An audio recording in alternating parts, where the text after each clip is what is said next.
मुरारिसुरार्चितलिङ्गं निर्मलभासितशोभितलिङ्गम्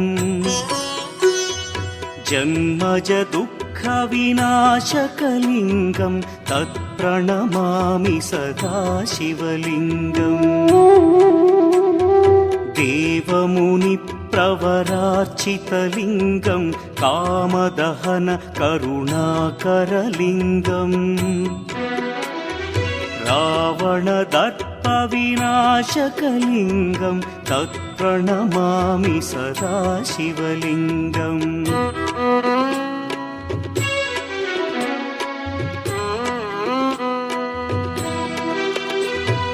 सर्वसुगन्धसुलेपितलिङ्गं बुद्धिविवर्धनकारणलिङ्गं सिद्धसुरासुरवन्दितलिङ्गं तत्प्रणमामि सदा शिवलिङ्गं कनकमहामणिभूषितलिङ्गं फणिपतिवेष्टितशोभितलिङ्गम्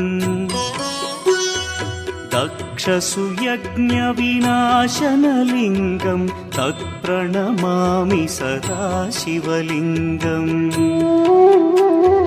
कुङ्कुमचन्दनलेपितलिङ्गं पङ्कजहार सुशोभितलिङ्गम् सञ्चितपापविनाशनलिङ्गं तत्प्रणमामि सदा शिवलिङ्गम् देवगणार्चितसेवितलिङ्गं भावैर्भक्तिभिरेव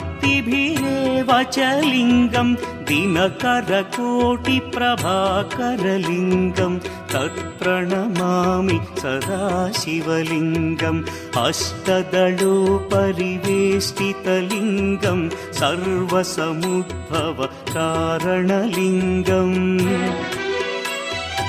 अष्टदरिद्र्यविनाशनलिङ्गं तत्प्रणमामि सदा शिवलिङ्गम् सुरगुरुसुरवरपूजितलिङ्गं सुरवनपुष्पसदार्चितलिङ्गम् परमपदं परमात्मकलिङ्गं तत्प्रणमामि सदा शिवलिङ्गम् लिङ्गाष्टकमिदं पुण्यं यः पठेच्छिवसन्निधौ शिवलोकमवाप्नोति शिवेन सह मोदते।